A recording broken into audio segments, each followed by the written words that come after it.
नमस्कार मित्रों। आइए हमारी आपकी यात्रा तो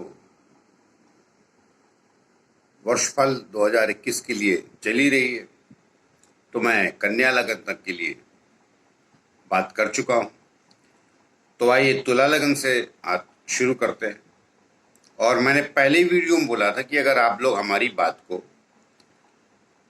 लगन से पकड़ेंगे तो ज़्यादा सार्थक निकलेगा, राशियों से नहीं निकलेगा। क्योंकि कोई भी प्लेनेट जो लग्न पे से देखेंगे तो ज़्यादा प्रभावशाली असर डालता है। और गोचर का फल मैंने पहले भी बोला है, फिर बोल देता हूं कि वो समानता उतना प्रभावशाली नहीं होता। पूर्ण तो आपकी कुंडली देख के ही पता चलता है। तो आइए उसको विस्तार न देते हुए उन बातों को आज बात करते हैं तुला लगन की। तो तुला लगन जो है उसका जो साल का जो गोचर हो रहा है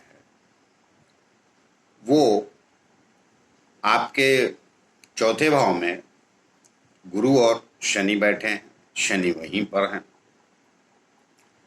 10वें स्थान पे, हालांकि चंद्रमा सवा दो दिन में एक राशि बदलते हैं, लेकिन 1 जनवरी को वहीं रहेंगे।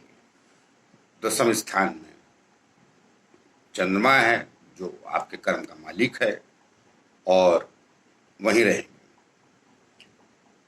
और 7वें स्थान पर मंगल है, तो आपके लिए भी अच्छा है। जब केंद्र में कई प्लैनेट गोचर करते हैं तो वो मनुष्य के लिए ठीक होता है। अब शादी विवाह के लिए कई बार हो सकता है कि अड़चने आ जाए, तुरंत में कुछ जनवरी फरवरी में वो मंगल विवाह ना करने दे, लेकिन बाकी आपके प्लेनेट में मंगल कारक नहीं होता है। मंगल थोड़ा कष्ट का कारक होता है। आपके लगन में शनि महाराज योग कारक हो जाते हैं, तो चौथे बैठे, क्योंकि चौथे और 5वें के स्वामी हैं और वहां से बैठ के अपने कर्म को देख रहे हैं। अर्थात 10वीं दृष्टि, 10वीं कहना नहीं, 7वीं दृष्टि 10वें स्थान को देख रहे हैं और लग्न को देख रहे हैं कि हाँ वो उच्च की राशि में होते हैं। तो आपके पूरे साल शनि वहीं रहने वाले हैं। तो तुला लगन वालों के लिए ये हर तरह से बहुत बेहतर परिणाम देने वाला साल है। और मैंने पहले बोला है, गोचर बदलते रहते हैं, कभी शुक्र इधर, कभी अब राहु केतु भी वहीं रहने वाले हैं सबके लग्नों में। गुरु की जैसे स्थितियां बदलेंगी, गुरु आगे जाएगा तो ठीक है, आपके चौथे इंसान था पंचम पे जाएगा, क्या फर्क पड़ता है, बहुत बढ़िया है आपके लिए। तो हर लग्न का एक अपना विशेष प्लैनेट होता है और अलग अलग गोचर जो होते हैं। तो सब लग्नों में कोई प्लैनेट शुभ फल नहीं देता है और सब लग्नों में कोई प्लैनेट अशुभ फल नहीं देता है। तो कुछ में शुभ देते हैं, कुछ में अशुभ देते हैं। इन बारीकियों को जानना ही तो ज्योतिष। तो आइए बात करते हैं। आपके लिए भी साल बहुत अच्छा जाने वाला है, आप प्रसन्न हो जाइए। जैसे मैंने वृषभ लगन की बोला था, तो तुला लगन और वृषभ लगन के लिए योग कारक शनि हो जाता है, तो वो वहीं रहने वाले हैं। उनके भाग्य स्थान पे चल रहा था, आपके चौथे स्थान पे चलना है, अर्थात चौथा स्थान भूमि भवन का, सुख का। तो क्या कहें, लेकिन कहा ना, दशाएं चल रही हैं अगर उनकी तो कमाल हो जाएगा, सोने पे सुहागा। किसी और प्लैनेट की चल रही तो भी गोचर आपके लिए अच्छा है, कष्ट का कारक नहीं है। कुछ लग्नों वालों के लिए दशाएं भी खराब चल रही हैं तो उनके लिए गोचर अच्छा है। लेकिन जब फिर 12 लग्न हैं, 12 राशियां भी हैं, तो लग्न है तो 12 राशि भी होती है, 12 घर भी होते हैं। सबके लिए एक जैसा नहीं रहता है। तो मैंने पिछले वीडियो में बोला था, पिछले मतलब उसके पहले वाले वीडियो में, कि वृषभ लगन और के लिए कुछ कहने के लिए ज्यादा है नहीं, तुला लगन वालों के लिए कहने के लिए विशेष नहीं। आपको प्रसन्नता से अपना कारोबार करना चाहिए, आगे बढ़ना चाहिए, आपका व्यक्तित्व बढ़ाएगा ये, और आपको मान सम्मान ये साल देने वाला है। यदि आप थोड़ा सा चतुराई का, मैंने वृषभ लगन के लिए भी कहा था, जो शुरू में जब गुरु बदला था मकर राशि में तब भी मैंने कहा था, आज फिर कहता हूं, यदि आप निष्ठा से काम करते हैं, क्योंकि देखिए राहु आपके लिए भी फलदायी होता है। राहु दो ही लगन के लिए तो बुरा फल नहीं देता, एक तुला एक वृषभ, लेकिन वो अष्टम में है आपके लिए। वृषभ लगन के लिए लग्न में और तुला लगन के लिए अष्टम में। तो अब ज्यादा लंबा विस्तार नहीं करूंगा विषय का, लेकिन थोड़ा सा सत्यता में रहिए, क्योंकि गुरु की दृष्टि में है तो गुरु को कहीं ना कहीं नेकी पसंद, और राहु को तो मजा आता है उत्पात मचाने में। तो कुल ले के कारोबार के लिए, आपके सुख समृद्धि के लिए, चौथा स्थान सुख समृद्धि का होता है, भूमि भवन के लिए बहुत अच्छा साल है। भूमि भवन बनाना चाहते हैं तो 5 अप्रैल के बाद, यदि आपकी शनि की दशा चल रही है और आज तक आपको घर नहीं मिला है, तो मैं वादा करता हूं मिल जाएगा इस साल आपको। बहुत अच्छा समय है, कर्मठ होने का समय। कर्मठ तो तभी होता है आदमी जब कर्म स्थान पर दृष्टि हो किसी प्लेनेट, या कर्म स्थान पर बैठे, या लग्न का मालिक कर्म को देखे। तो कर्मठ कई बार मैं बोलता हूं तो लोगों को लगता है यार आदमी कर्मठ बनाए जा रहे हैं। नहीं, हर प्लेनेट की एक दृष्टि नहीं होती, कुछ विशेष दृष्टियां होती हैं। तो शनि के जैसे 3 दृष्टियां, 7वीं, तीसरी और 10वीं। तो अब चौथे स्थान से बैठ के वो दृष्टि भी डालेगा मीन राशि। मीन राशि का स्वामी वहीं बैठा है, तो इसलिए मैंने बोला अच्छा वहां दृष्टि डालेगा तो वो गुरु मीन राशि का स्वामी होता है, तो वो शत्रु भी आपके परास्त हो गए। तो कहा ना दुनिया में हर व्यक्ति का समय और एक जैसा नहीं रहता है, तो ये प्लेनेट करते हैं, अर्थात ग्रह नक्षत्री करते हैं। बहुत बारीकियां हैं उसमें, फिर किस नक्षत्र में कौन सा प्लेनेट जाता है। आइए, लेकिन ओवरऑल आपके लिए साल अच्छा है, उसकी खुशियां मनाइए। आइए वृश्चिक लगन की तरफ चलते हैं। तो वृश्चिक लगन के लिए भी साल खराब नहीं, मगर मेहनत का साल है। बाकी लगनों के लिए इतना परिश्रम का समय नहीं है जितना कि वृश्चिक लगन के लिए। वृश्चिक लगन को परिश्रम करना पड़ेगा, मेहनत करनी पड़ेगी, एफर्ट करना पड़ेगा, अंग्रेजी में एफर्ट कह लीजिए, क्योंकि पराक्रम स्थान पे देखिए हर प्लेनेट कहीं ना कहीं 30, 35, 40, 50 दिन में अपनी बदल देता है, लेकिन अब गुरु और वो तो वहीं रहने वाले। शनि पराक्रम स्थान पे है, तो शनि जहां बैठता है उस स्थान को बढ़ा देता है, गुरु जहां देखता है उस स्थान की वृद्धि करता है, और शनि जहां देखता है उस स्थान को नुकसान पहुंचाता है, और गुरु जहां देखता है उस स्थान को वृद्धि करता है। तो शनि जहां बैठेगा बढ़ा देगा, जहां देखेगा नुकसान करेगा। गुरु जहां बैठता है वहां नुकसान करता है, और जहां देखता है बढ़ा देता है। तो अब ये दोनों, एक देखने वाला प्लेनेट और एक बैठने वाला प्लेनेट, दोनों वही हैं। तो पराक्रम में बैठ के गुरु कुछ आलस देंगे और शनि मानेंगे नहीं, बढ़ो। बेसिकली शनि आलस का ग्रह है। कर्मठ तो बोलते हैं, आलस सही देता है, वो बहुत गहरा विषय, उस पर मत जाइए, जो आते हैं उस पर बात करते हैं। तो वृश्चिक लगन वालों के लिए ये थोड़ा सा कर्मठता का समय है, अर्थात पराक्रम, कर्मठता भी नहीं, पराक्रम। और आजकल पराक्रम क्या होता है, मिलिट्री में होते तो पराक्रम, समान जनजीवन जीते हैं तो भाग दो।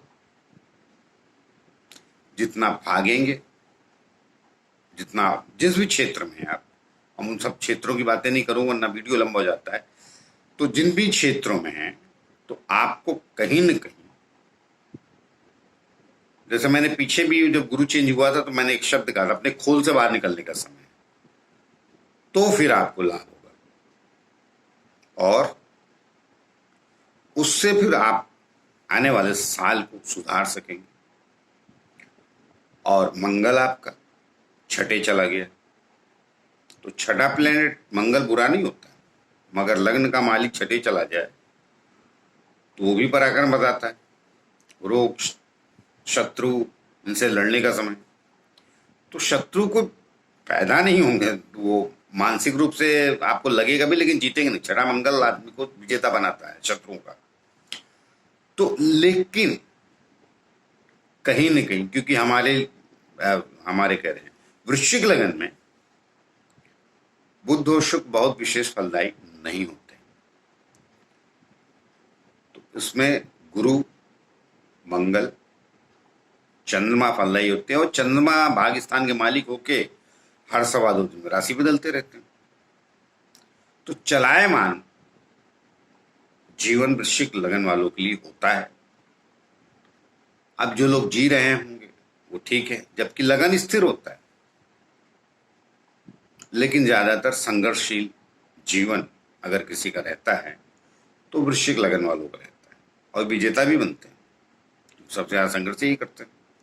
तो संघर्ष का समय कीजिए और गुरु की भाग्य स्थान पर दृष्टि, वहां से भाग्य बढ़ेगा और फिर लाभ स्थान पर भी दृष्टि, वहां से लाभ भी बढ़ेगा। और शनि चूंकि विशेष परिश्रम कराते हैं, जिसको मेहनत का व्यक्ति बोलते हैं, वो होता है। फौज में है कोई तो वहां पराक्रम मतलब चीजें तलवार चलाना या बंदूक चलाना होती, लेकिन सामान्य जनजीवन का मतलब संघर्ष करना। तो संघर्ष के आगे बढ़ने का समय वृश्चिक लगन का। आइए धनु राशि की तरफ चलते हैं, अर्थात धनु लगन की तरफ चलते हैं।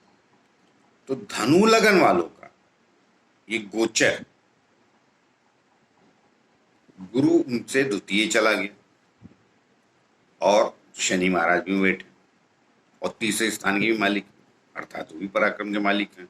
तो ये मिला जुला साल रहने वाला है और धनु लगन वालों के लिए भी मंगल योग कारक प्लेनेट होता है। तो मंगल का गोचर आपके लिए अच्छा है। तो लेकिन समस्या ये द्वितीय स्थान पे वो आपका लग्न का मालिक चला गया, नीच का हो गया। तो लग्न के मालिक कहीं भी हो, नीच का होना अच्छी बात नहीं, मेरा अपना मानना है। और बाकी ज्योतिषाचार्य क्या कहते हैं क्या नहीं कहते तो पता नहीं मुझे। जब एक प्लैनेट अपने घर में बैठा रहता है, दूसरा उसमें चला जाता है तो नीच भंग राजयोग बनाता है। लेकिन वो गोचर में नीच भंग राजयोग मैं मानता नहीं हूँ। जैसे मैंने पीछे भी आप लोगों को कर्क लगन बताया, कुंडली में बैठे हैं, उनकी दशाएं, तो लंबी कहानी वो। लेकिन गुरु देखता तो अपने उच्च दृष्टि से कर्म स्थान, तो आपको भी कर्मठ बनने का समय। गुरु कमजोर स्थिति में है तो उसको बल कर्म को दे रहा है वो, तो कर्म ही आपको बचा सकता है। अर्थात औरों की अपेक्षा आपको भी में परिश्रम ज्यादा करना पड़ेगा। उसमें आलस पालेंगे तो फिर शनि तो फिर वैसे भी आलस ग्रह है। हमने कहा ना, तुला लगन और वृषभ लगन और तुला लगन की बात छोड़ दी, उसमें योग कारक होते हैं, बाकी लगनों में नहीं होते हैं। बाकी लगनों में आलस ही देते हैं। वो आलस का तात्पर्य यह है कि किसी भी कार्य को डिले करते हैं। तो आपके द्वितीय स्थान में गुरु की लग्न में दृष्टि है और लाभ स्थान पे उनकी दृष्टि, अष्टमेश इसको देखते हैं। अनेक बातें होती, कुल लेते के आपको भी मैं प्रार्थना करूंगा धनु लगन वालों से, बहुत विशेष तारीफ की बात नहीं है, कर्मठ होने का विषय है। अर्थात अपने कर्म को और बढ़ाइए, मेहनत को बढ़ाइए। सलाह दूंगा, अगर आपके पास कोई कार्य नहीं इस वक्त तो भी घर से बाहर रहिए, किसी मित्र के पास जाइए, आधे घंटे बैठिए, किसी कहीं भी जाइए, मतलब जो कर्म का स्थान, वहां जब आप बैठेंगे, हो सकता है वो दो बातें बोले कि आ गया चाय पीने, तो सहन कर लीजिए। लेकिन यदि आप सहन कर लेंगे तो फिर आपके जगने का समय, ये फिर वो शनि फिर बदल जाता है, फिर वो दयापूर्ण दृष्टि रखता है, क्योंकि न्यायप्रिय भी है ना वो, तो वो फिर और गुरु और मंगल हमारे आपके लिए, सॉरी हमारे बोलने, माफ कीजिएगा कई बार, तो धनु लगन वालों के लिए भी मंगल और गुरु योग कारक प्लैनेट होता है। सन सपोर्टर हो जाएगा, बाकी शुक्र और ये सब इतना फल देते नहीं, भले अच्छे बैठे। हाँ, अच्छे बैठे भी हैं तो फिर वो कुंडलियां देख के ही पता चलता है कि कहाँ दृष्टि है, किसकी दृष्टि है। तो धनु लगन वालों को भी मेरी सलाह ये है कि आपके जागृति का समय ये साल, आगे का गोचर वगैरह फिर अगले साल देखेंगे। तो अभी मंगल आपका शुरू में आपके लिए भी अच्छा है, कुछ गड़बड़ तो है नहीं, कि कहीं न कहीं वो आपके पंचम स्थान पे तो आ रहा है, तो पंचम स्थान हमेशा सदैव शुभ होता है। और धनु लगन के लिए, कर्क लगन के लिए, मेष लगन के लिए, सिंह लगन के लिए मंगल बहुत मंगलकारी प्लेनेट है, इन सबको मंगल ही बजाता है। वृश्चिक लगन के लिए, ये सबके लिए मंगल ही शुभदायक है, और उसमें वृश्चिक लगन की इतना कम नहीं, इतना ज्यादा नहीं होता है जितना कि आप सबके लिए। तो आइए मिलते हैं अगले वीडियो में, मकर से मीन राशि के बारे, जातकों के बारे में बात करते हैं। आपको हमारा वीडियो कैसा लगा तो लाइक कीजिए, शेयर कीजिए, ये हमारी प्रार्थना है। आइए मिलते हैं अगली वीडियो।